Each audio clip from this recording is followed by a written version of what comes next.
ధరణిని బంగాళాఖాతంలో వేస్తామని చెప్పినాం.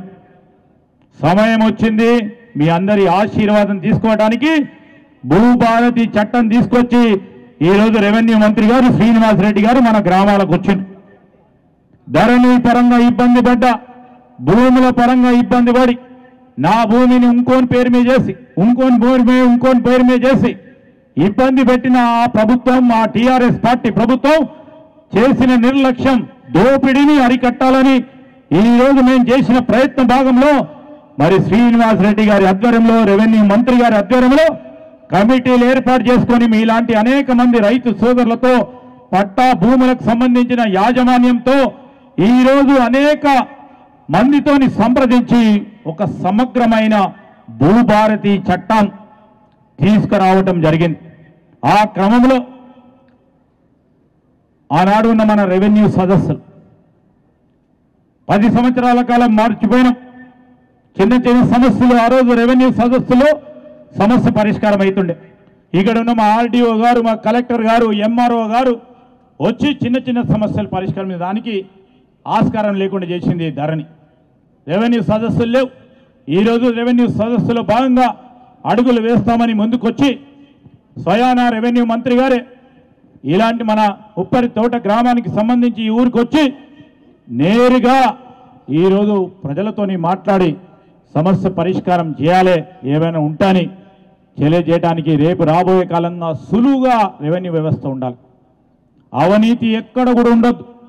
మీరు మండలానికి సంబంధించి రెవెన్యూ ఆఫీస్ పోయినా అక్కడ రూపాయి ఖర్చు లేకుండా మీ భూమి పత్రాలకు సంబంధించి కానీ, మీ రిజిస్ట్రేషన్కు సంబంధించి కానీ మీ హక్కుగా ఈ ప్రభుత్వం ఇచ్చిన హక్కుగా మీరు ఒక్క రూపాయి ఖర్చు లేకుండా మీకు న్యాయపరంగా ఉన్న భూమిని కాపాడే ప్రయత్నంలోనే ఈరోజు శ్రీనివాసరెడ్డి గారి ఆధ్వర్యంలో భూభారతి చట్టం తీసుకురావడం జరిగింది.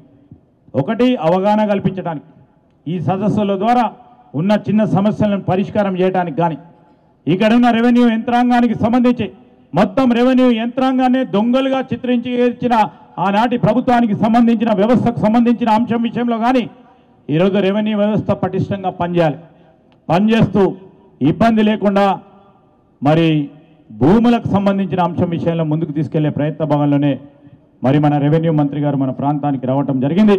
దానితో పాటు వారికి ఈరోజు వారి ఆధ్వర్యంలో మరి 10 సంవత్సరాల కాలం తర్వాత ఆ రోజు ఇంద్రమ్మ ఇల్లు ఇస్తామని చెప్పి మొత్తం 119 నియోజకవర్గాల్లో ప్రతి నియోజకవర్గానికి 3500 ఇల్లు శాంక్షన్ చేయించడం జరిగింది.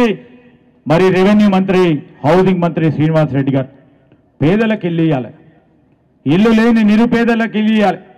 మొదటి దఫగా ఇళ్ల స్థలం ఉండి ఇల్లు లేని వారికి ఇవ్వాలని, ఆ పేదవాడిని గుర్తించాలని, రాజకీయాలు లేకుండా నేరుగా మీరు రేపొద్దున విజయరామారావు గారు ఇచ్చిన లిస్టులో ఈరోజు విజయరామారావు గారు కలెక్టర్ గారికి సమర్పిస్తే మొత్తం పూర్తి స్థాయిలో విచారణ జరిపి ఇల్లు లేని నిరుపేదకి ఇచ్చే కార్యక్రమాన్ని మరి శ్రీనివాసరెడ్డి గారి ఆధ్వర్యంలో మేము కానీ విజయరామారావు గారు కానీ ఇల్లు లేని నిరుపేదలకు ఇచ్చే కార్యాచరణ మొట్టమొదటిసారి ఈరోజు మన తెలంగాణ రాష్ట్రం ఏర్పడ్డ తర్వాత పేదవారికి ఇల్లు ఇచ్చే కార్యక్రమం చేస్తున్నాం. ఇంకా 2-3 ప్రధానమైన అంశాలు ఉన్నాయి. ఆర్థిక వ్యవస్థను గాడిలో పెడతా ఉన్నాం. ప్రజలకు ఇచ్చిన మాటను ప్రతి ఒక్కటి కూడా నిలబెట్టుకునే ప్రయత్నంలో ముఖ్యమంత్రి గారు కానీ మా సహచార మంత్రివర్గ సోదరులే కానీ ఈరోజు ముందుకు నడుస్తూ ఉన్నాం.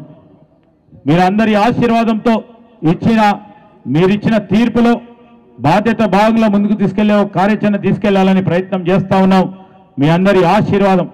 ఈరోజు నేను జిల్లాకు సంబంధించిన మంత్రిగా జిల్లా రెవెన్యూ యంత్రాంగం కానీ, జిల్లా హౌసింగ్ యంత్రాంగం కానీ, ఈరోజు జిల్లాలో ఉన్న ప్రభుత్వ వ్యవస్థలకు సంబంధించి మీకు పారదర్శకంగా ప్రభుత్వ పరిపాలన యంత్రాంగం ఇవ్వడానికి 6 నిమిషాలు పనిచేస్తాం.